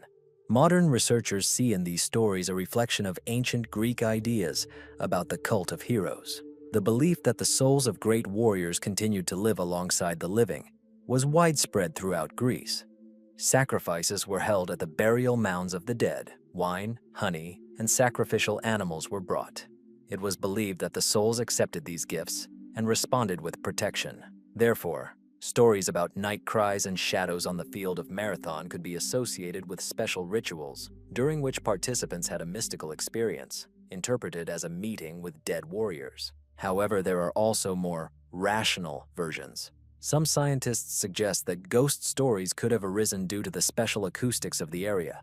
The wind passing through the hills and mounds created sounds reminiscent of blows and screams. For ancient people, such phenomena were not accidental, but a sign of the presence of the supernatural. Others believe that legends appeared as a means of maintaining morale. It was important for the Athenians to believe that the victory at Marathon was not only a military success, but also a divine miracle, and that the souls of the fallen remained with them. It is no less interesting that these stories survived into the Roman era. Even 7 centuries after the battle, people continued to believe in the ghosts of the Marathon heroes. This suggests that the legend was part of the national memory that linked the Greeks to their glorious past. The ghosts here played the role not only of terrifying visions, but also of guardians of identity. They reminded descendants that freedom was won at the cost of sacrifice, and that the spirit of heroes does not fade with time. Today, archaeologists have unearthed the famous burial mound at Marathon, where the remains of Athenian warriors rest. But even a scientific explanation does not remove the mysticism. Standing on the field where one of the most famous battles of antiquity took place, many feel a strange tension, as if the earth really does preserve the memory of that day. For modern tourists, this place has become a historical symbol, but for the ancients, it was a sacred space where the boundary between the world of the living and the dead was erased. The legends of the ghostly apparitions on the field of Marathon show how closely history and myth were intertwined in the Greek consciousness. The victory over the Persians was a real event, but the memory of it turned into a mystical experience in which the warriors continued to live after death. For the ancient man, this was not just a metaphor. He believed that the souls of heroes really did return, and their footsteps could be heard at night among the hills. This belief reflects the very essence of the Greek worldview. The past does not die, it lives alongside the present, and the heroes who gave their lives for their homeland become eternal guardians. That is why the ghosts of Marathon have not disappeared from memory. They remain part of the great story, part of the myth that unites victory, death, and mysticism into a single whole. The mystery of the black blood in the altars, ominous signs of the gods. Sacrificial rites occupied a central place in the religious life of ancient Greece. Citizens brought animals to temples, fires were lit in altars, and the blood of the victims flowed over stones as a sign of dedication to the gods. However, in rare cases, the priests noticed something unusual and alarming: blood that flowed not red, but dark, almost black. These cases were considered terrible omens and caused horror among both the priests and the people. Ancient authors mention such signs in different eras. Black blood was associated with the wrath of the gods and the approach of a catastrophe. Sometimes its appearance was interpreted as a sign of war, sometimes as a harbinger of sea storms, diseases, or famine. In the minds of ancient people, blood was not just a physiological fluid, but a sacred substance connecting the world of people and gods. If its color became abnormal, it meant that the very order of the universe was violated. Athens had a tradition of keeping records of unusual phenomena that occurred during sacrifices. Among them are cases where the animal's blood turned out to be so thick and dark that the priest refused to continue the ritual. Sometimes such signs were taken as a direct indication that the city was on the brink of disaster. In such cases, new purification rituals were appointed, additional sacrifices were made, or embassies were sent to oracles to find out the will of the gods. There is a story that shortly before the Peloponnesian War, Athenian priests witnessed exactly such a sign. During a sacrifice in the temple, the animal's blood, instead of being scarlet, flowed in a black stream. This event caused horror, and many perceived it as a harbinger of the disasters that really befell Hellas in the following years. For contemporaries, such signs were not accidental. They were the voice of the gods, which could not be ignored. But the mystery of black blood also has possible natural explanations. Scientists suggest that it could have been coagulated animal blood or cattle diseases that changed its color. In hot climates, blood could quickly darken, and if the animal was infected, its sacrifice was perceived as a sign of desecration. However, for the ancient Greeks, such explanations were impossible. Any deviation was perceived as an intrusion of the supernatural. Such phenomena occupied a special place in the rituals associated with the chthonic deities, Hades, Persephone, Hecate. In their honor, blood was often spilled directly into the ground, and it was there, according to legend, that it could turn black. This was perceived as confirmation that the victim had reached the underworld and was accepted by those who reign among the dead. In such cases, dark blood was not considered a sign of trouble, but on the contrary, evidence of successful contact with the world of shadows. But the most ominous cases were those when black blood appeared in rites dedicated to the Olympian gods. Zeus, Apollo, or Athena demanded a pure sacrifice, and any deviation was perceived as an insult. That is why such phenomena generated fear. If even the supreme gods accepted blood tinged with darkness, it meant that the world was entering an era of turmoil. These stories still excite archaeologists and historians. In some ancient sanctuaries, traces of blood were found that had soaked into stone altars, and sometimes its color really did look darker than usual. But whether this was the result of natural processes or a reflection of a mystical reality is impossible to say. What is important is that for the people of that time, every drop of blood was not only a physical phenomenon, but also a message from beyond. Today, legends about black blood are perceived as a symbol of fear of the violation of the natural order. They show how deeply rooted in the consciousness of the ancient Greeks was the idea that the gods could speak to people through signs revealed in everyday rituals. A priest standing before an altar and seeing a dark stream of blood believed that at that moment a door to another world was opening, and the fate of an entire city depended on how he interpreted the sign. This mystery remains relevant today. It reminds us that ancient people perceived the world differently. For them, there was no boundary between the natural and the supernatural.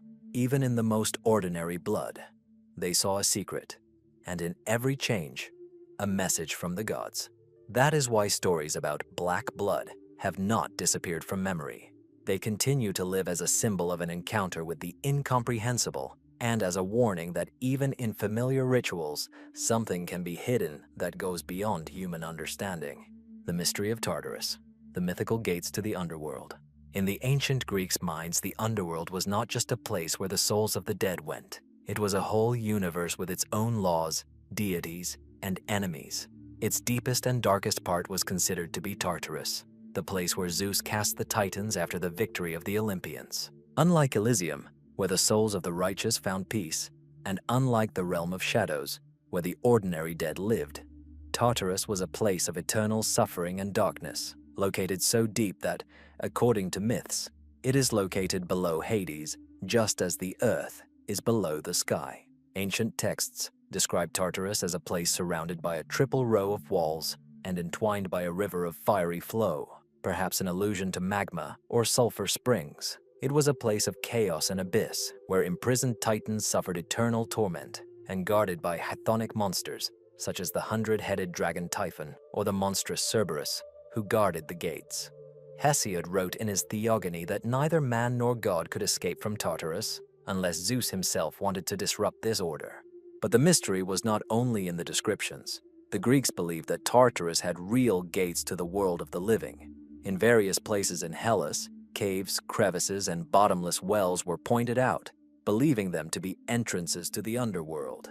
In the Peloponnese, there was the famous Teneron, where, as they said, Hercules descended for Cerberus, and Orpheus tried to bring back Eurydice. In Boeotia, Lake Otteron was pointed out, a black lake whose waters were said to conceal the path to Hades. Even in Asia Minor, there were places where underground vapors killed animals and people, and these natural phenomena were considered proof of the proximity of Tartarus. Priests and mystics associated special rituals with these gates. Sacrifices were held in the caves, where the blood of animals flowed directly into the ground, a symbolic transfer of gifts to the underground gods.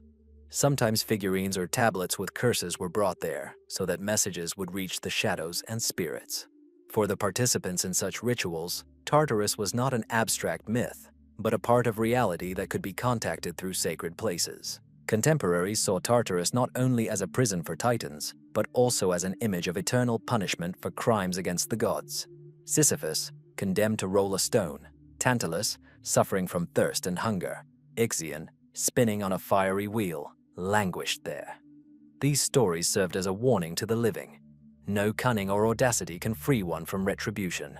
The myth of Tartarus was a moral code in images where punishment became eternal and merciless. However, a mystery remained. Why were ideas about Tartarus so detailed? Many researchers believe that they were born from observations of nature. Earthquakes, volcanic eruptions, sulfur springs, all this was perceived as the breath of the underworld. When the earth opened up, people saw this as direct evidence that somewhere below there was an abyss, into which Zeus cast the Titans. Philosophers such as Plato also used the image of Tartarus. In his works, it becomes an allegory, a symbol of the human soul trapped in a circle of suffering and reincarnation. But even philosophers had the idea that behind this symbol, there was a reality, a world existing parallel to ours. Today, archaeologists and historians point out that belief in Tartarus did not disappear with the end of antiquity. In Christianity, it was partly transformed into an image of hell, but retained the same features: depth, eternity, suffering. This demonstrates the universality of the myth. Man has always tried to explain what happens after death, and Tartarus became one of the first models of afterlife punishment. But the main thing that makes Tartarus such a mystery is its geography. The Greeks believed that the gates to the underworld really existed and that a person could get there under certain circumstances. This motive made the myth alive and dangerous. Next to the world of gods and people, there is always a space where it is better not to look. And every time the earth shook from earthquakes, the ancient Greeks were sure that this reminded them of Tartarus, the depths where the titans and the souls of sinners languish. Tartarus remains one of the darkest mysteries of the ancient world. It shows that for the ancient Greeks, myth was not fiction. It was their reality, in which the horrors of the underworld were as tangible as the breath of the wind or the sound of the sea. And in this myth lives a universal fear that has not disappeared even after millennia: the fear of eternal punishment and of the door leading to the abyss from which there is no return. Temples of sleep are mystical gateways to prophecy and healing. Among all the mysterious practices of ancient Greece, a special place was occupied by the so-called temples of sleep, or abatons, where people came not just to pray to the gods, but to receive answers through dreams. These places were dedicated to the god of medicine Asclepius, as well as other deities associated with healing and predictions.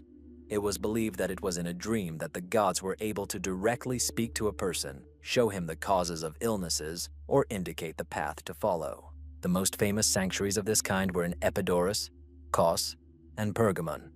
People from all over Hellas and even from other regions of the Mediterranean flocked there.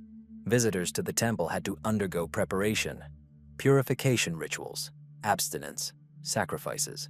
After that, they went to sleep in a special room, usually a windowless hall where silence and semi-darkness reigned. There, in the depths of the night, a person saw a dream, which was considered a message from God.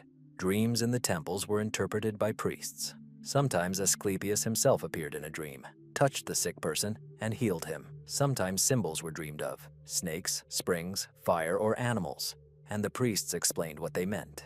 For example, a snake wrapped around the body could symbolize renewal and recovery. A spring could symbolize purification, and fire could symbolize the need to expel illness through heat and sweat. Interpretations of dreams turned into recommendations. Sometimes herbs were prescribed, sometimes diet or exercise was prescribed, and sometimes additional sacrifices were required. The very conditions of staying in the Temple of Sleep gave a special mystical atmosphere. Snakes, considered sacred animals of Asclepius, lived on the territory of such sanctuaries. Patients could see them in their dreams or even feel their presence next to them at night. It was believed that this was a sign of God's intervention. In some cases, people said that they woke up healthy, as if the disease had disappeared after a night's sleep in the sanctuary. But the mystery was not only in dreams, but also in their collective power. In Epidaurus, archaeologists found entire steles with inscriptions recording miraculous healings. They mentioned cases when the blind began to see, the mute found speech, barren women gave birth to children. These records not only inspired new pilgrims, but also strengthened the belief in the magical power of sleep. The more people heard about miracles, the more they believed that they were possible. Philosophers and scientists of antiquity treated the temples of sleep differently. Hippocrates tried to explain dreams with physiology. He believed that they reflected the internal state of the body and could indicate illness. But even he admitted that dreams help doctors make diagnoses. Plato saw dreams as a path to the unconscious and believed that they could reflect not only the physical, but also the spiritual state of a person. Modern researchers suggest that the power of the temples of sleep was in the combination of psychotherapy, suggestion, and medicine. Cleansing rituals, the atmosphere of a sacred place, faith in the presence of God. All this created a powerful effect, capable of causing real changes in the psyche and body. In a sense, the temples of sleep can be called the prototype of psychotherapeutic practices. But for the ancient Greeks, everything that happened was not medicine, but a miracle.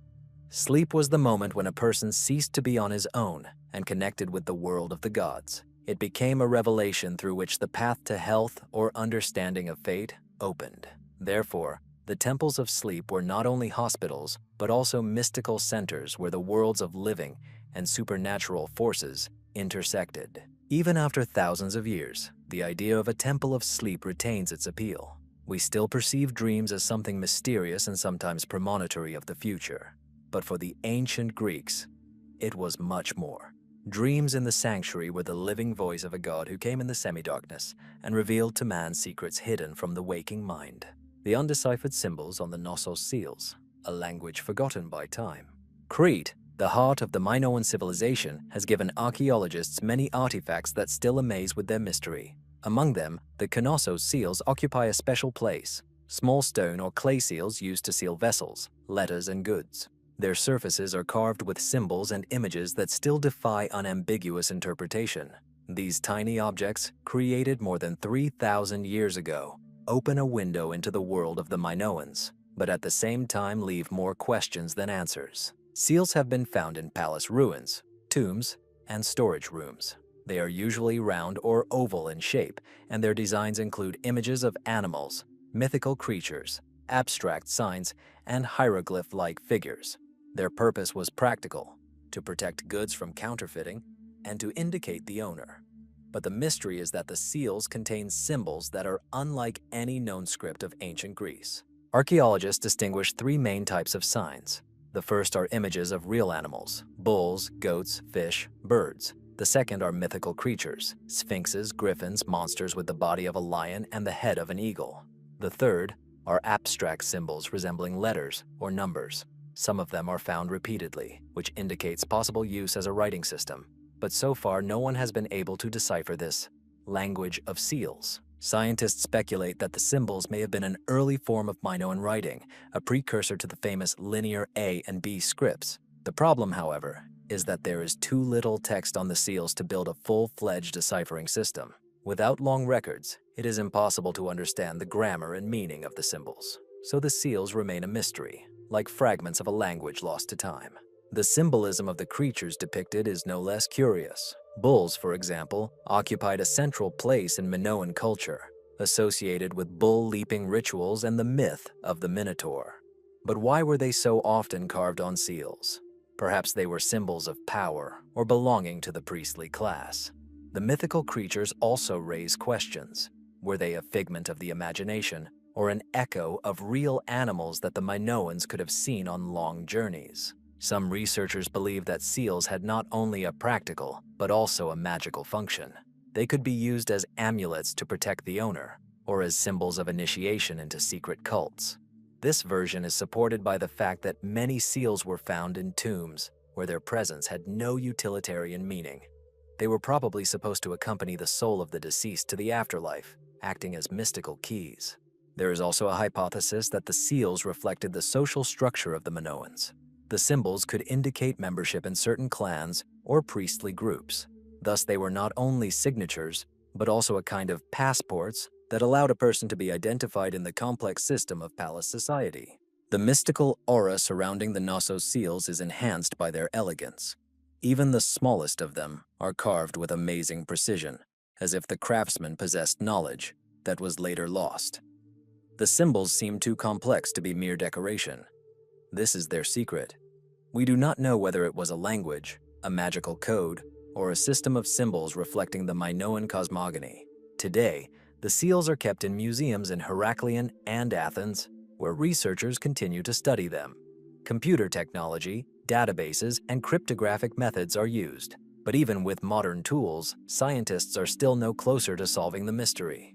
All we have are tiny objects with images that seem to be speaking to us from the distant past in a language forgotten by time. The mystery of the Knossos seals reminds us that the history of ancient Greece is not limited to myths and the texts of philosophers. It preserves layers of older civilizations whose voices have not reached us. The seals remain silent witnesses of this era, and perhaps it is in them that knowledge is contained about how the Minoans understood the world, the gods, and man. But while this language is closed to us, the seals continue to be one of the most mysterious artifacts of the Aegean world. The mysterious disappearances of philosophers are shadows that have dissolved into history. The history of ancient Greece is full of the names of great thinkers whose ideas have survived the centuries. But along with them, there are other figures, philosophers who mysteriously disappeared from life, leaving behind only rumors and legends. These disappearances gave their images a mystical aura. Some believe that the sages left the world voluntarily, entering a special state.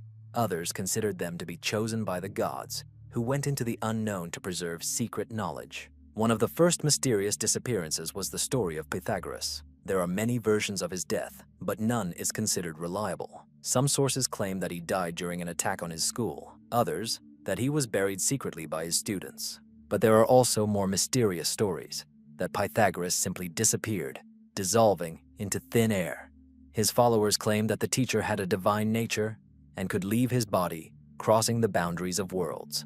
That is why no one saw him dead. He went where ordinary people could not follow.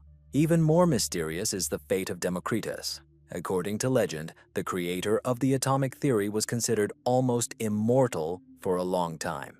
His students said that he himself predicted the day of his death and managed to prolong his life for several days by inhaling the smell of honey and bread while celebrating the Thesmophoria. But there were also rumors that his body was never found. He seemed to have dissolved, leaving behind only notes and parables. For his contemporaries, this was proof that the sage had comprehended the secrets of nature so deeply that he was able to free himself from the shackles of the flesh. A special place is occupied by the story of Empedocles of Acragas. This philosopher, who taught about the four elements and the cycle of life, according to legend, ended his days in an unusual way. Some claim that he threw himself into the mouth of the volcano Etna, wanting to prove his divine origin. Others believe that he did not die, but simply disappeared into the mountains, leaving only rumors of his rise to the gods. Even centuries later, poets mentioned him as a man who tried to become immortal and went to a world where mortals cannot set foot. No less mysterious was the disappearance of the philosopher Anaxagoras. He was accused of atheism because he claimed that the sun was a red-hot stone and not a deity. His trial ended in exile, and his subsequent fate is shrouded in mist. Some believe that he died in poverty and oblivion, others that he voluntarily left society and went into solitude, where he disappeared without a trace. In the eyes of descendants, this departure became a symbol. The philosopher who revealed the secrets of the cosmos himself became a secret. There are also lesser-known figures, such as Pherecydes of Syros, an early philosopher and a precursor to Pythagoras. His disappearance is also surrounded by mysticism. It was said that he was buried alive, or that the gods took him away because his knowledge was too great for mortals. Such stories are not uncommon in the ancient tradition, and always emphasize that wisdom does not die, but passes on to another world. The mystery of the disappearances of philosophers has several explanations. On the one hand, these could be real historical circumstances: wars, epidemics, persecutions. In the unstable conditions of the ancient world, a person's death could easily go unnoticed, and the absence of a body gave rise to rumors of a mystical departure. On the other hand, disappearances turned into part of a legend. Students did not want to believe in the death of a teacher and created stories about his immortality or departure to the gods. But there is a deeper reason. In the Greek consciousness, the philosopher was perceived not only as a thinker, but also as a mediator between the world of people and the world of the divine. His ideas were so grandiose that death seemed too ordinary an ending. So instead of death, they were granted a mythical disappearance. Thus, real life intertwined with mysticism, creating images that lived longer than any facts. Today, these stories remain a mystery to historians. We don't know what happened to Pythagoras, Empedocles, or Democritus in their final days. But it is precisely this uncertainty that makes their figures alive and relevant. They didn't just die, they passed into legend, and therefore live on in the collective memory. The mysterious disappearances of philosophers remind us that knowledge has always been perceived as something sacred and dangerous. Those who approached the secret of the universe seemed to cross a boundary that was not accessible to everyone. Perhaps this is why the ancient Greeks believed that great sages do not die, but go to other worlds, becoming eternal wanderers beyond human understanding. Dark gods and forgotten cults are the hidden side of Greek religion.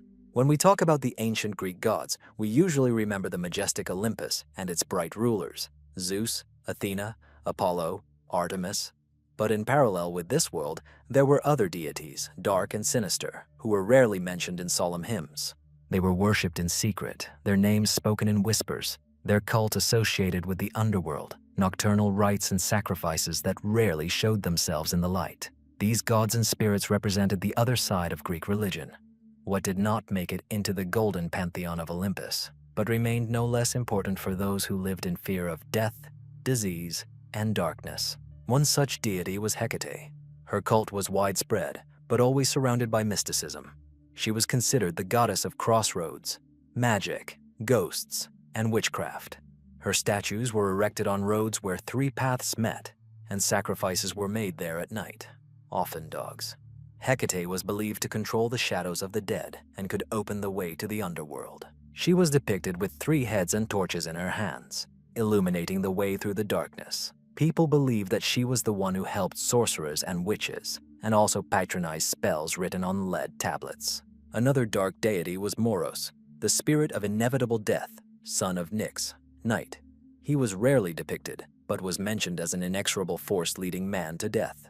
Unlike Thanatos, who represented a peaceful end to life, Moros brought a cruel and painful end. Belief in his existence showed that the Greeks realized that not all death was easy, and that there were forces beyond the familiar gods that could not be appeased. There were also cults of the Kira, demonic creatures that hovered over battlefields, greedily sucking the blood of dying warriors. Their images appear in Homer's Iliad. They are described as winged shadows with sharp teeth and claws. Warriors believed that it was the Kera who decided who would fall on the battlefield. Unlike Ares, the patron of war, these creatures did not bring glory. They were merciless spirits of death. No less mysterious was the cult of the Moirai. the goddesses of fate. Although they were officially revered, many Greeks regarded them with superstitious horror. Clotho spun the thread of life, Lachesis distributed it, and Atropos cut it. Their power was considered greater than that of Zeus, and this made them especially terrifying. Even the chief Olympian could not overturn the decisions of the Moirai. In the popular consciousness, they were not so much kind patronesses as cold embodiments of inevitability. The cult of the Erinyes, or Furies, is also interesting. These goddesses of vengeance persecuted those who had shed the blood of a relative. They were described as women with wings and snake hair, radiating terror. They did not let go of the victim, driving him to madness. For the Greeks, the Erinyes were a reminder that crimes against the family do not go unpunished, even if the court of men acquitted the guilty party. There are also accounts of lesser-known spirits associated with illness and misfortune. For example, epidemics were attributed to the wrath of minor chthonic deities. To appease them, secret rites were performed, often at night, with sacrifices of birds or dogs. These cults were not advertised, but were part of everyday life. People sought protection not only from Athena or Apollo, but also from invisible forces that controlled what they could not control. The peculiarity of the dark gods was that they were not glorified. They were appeased, their anger was diverted. Unlike the Olympians, to whom people turned for help and gifts, these deities were approached with fear, trying not to provoke their anger. Sacrifices were made to them secretly, and sometimes even without witnesses. These were powers that could not be rejected, but also could not be brought closer to the light. Today, archaeologists find traces of these cults in the form of inscriptions, ritual pits, and objects associated with magic. But it is precisely their rarity and mystery that create a special aura. The dark gods seem to have deliberately left a minimum of traces in order to preserve their power in obscurity. These forgotten cults show that the religion of ancient Greece was not only bright and majestic, but also deeply mystical. Next to the temples of Zeus and Apollo, there were secret altars of Hecate and the Furies. And in this duality, the true picture of the ancient world is revealed. It was a world not only of reason and beauty, but also of fear, nocturnal rituals, and faith in forces that could not be controlled. The curse of the Sphinx at Thebes is a riddle that required sacrifices. Among the many myths of ancient Greece, the story of the Sphinx in Thebes occupies a special place. Unlike the Egyptian stone guardian, the Greek Sphinx was a living, terrible, and bloodthirsty monster. It was described as a creature with the body of a lioness, the wings of an eagle, and the face of a woman. He descended upon the lands of Thebes and turned the city into a kingdom of fear, asking everyone he met a riddle. Those who could not answer died. The monster pounced on them and tore their bodies to shreds. Thus, the curse of the Sphinx became a test not only for Thebes, but for the very idea of the human mind. The myth says that the Sphinx was sent to the city by the goddess Hera, or according to other versions, by gods cursed by fate. The monster sat on a rock at the entrance to the city and stopped every traveler. Its riddle was, who walks on 4 legs in the morning, on 2 in the afternoon, and on 3 in the evening? Those who did not know the answer died. Hundreds of residents fell victim to this test, and it seemed that the city was doomed to perish. The story of the Sphinx in Thebes became a symbol of the eternal connection between knowledge and life. The monster could be dealt with not by weapons, but only by the mind. When Oedipus came to the city, he heard a riddle and gave the correct answer. It is a man who crawls on all 4s in infancy, walks on 2 legs in adulthood, and leans on a staff in old age. Having heard the answer, the Sphinx died, according to some versions, by throwing herself off a cliff, according to others. She died herself, having lost her strength. But the very nature of this myth remains a mystery. Why did the monster ask such a riddle? Perhaps it was a reflection of ancient initiation rites, where a person had to prove maturity and wisdom to gain the right to live in society. Some researchers believe that the image of the Sphinx came to Greece from Eastern cultures, where winged lions and hybrid creatures symbolized the boundary between worlds. In Thebes, this image acquired a special meaning. It became the embodiment of a curse hanging over the city and its dynasty. The riddle of the Sphinx is also connected to the mysticism of fate. Oedipus's victory over the monster did not bring liberation, but on the contrary, became the beginning of his tragic story. Having answered the question, he received power in Thebes and married his mother, not knowing her true nature. Thus, the solution to the riddle only drew him into the web of a curse. This plot shows that sometimes knowledge does not save from fate, but only leads to its fulfillment. Priests and poets saw a profound symbolism in the story of the Sphinx. For some, it represented the cruel power of nature that could only be conquered by reason. For others, it was an allegory for the mysteries of life and death that each person must unravel in order to continue on their journey. But all agree on one thing. The riddle of the Sphinx was not just a test of the mind, but a mystical test of the very essence of man. Archaeological finds confirm that the cult of the Sphinx was known in Greece. Its images are found on vases, seals, and reliefs, but it is always presented as something sinister, a creature with a human face and a predatory body, ready to attack. Unlike the Egyptian Sphinx, a symbol of wisdom and greatness, the Greek one was a product of nightmare. The Sphinx's riddle remains powerful today. It reminds us that man is constantly confronted with questions on which his life depends. To answer means to survive. Not to answer means to perish. And this myth contains a universal truth. Knowledge is a weapon, but also a curse, because once a man knows the truth, he can no longer escape it. The Theban Sphinx remains one of the darkest mysteries of Greek mythology. Its story is not just a myth about a monster, but also a parable about the price of reason, about the connection between fate and choice, about the fact that every person one day faces his own riddle, and the answer depends not only on his life, but also the fate of those who walk next to him. Ancient Greece appears not only as a world of philosophers, heroes, and temples, but also as a space where shadows, whispers, and secret signs are hidden behind the glitter of marble. Here, gods could appear in dreams, blood in altars turned black, and the ghosts of warriors continued to fight after death. Here, riddles demanded sacrifices, amulets promised protection, and mysteries opened the way to immortality. Each of these stories reminds us that the ancients knew that beneath the surface of the familiar, there is always something different. And the deeper a person tries to look into the past, the more clearly he hears the voice of mystery that cannot be silenced.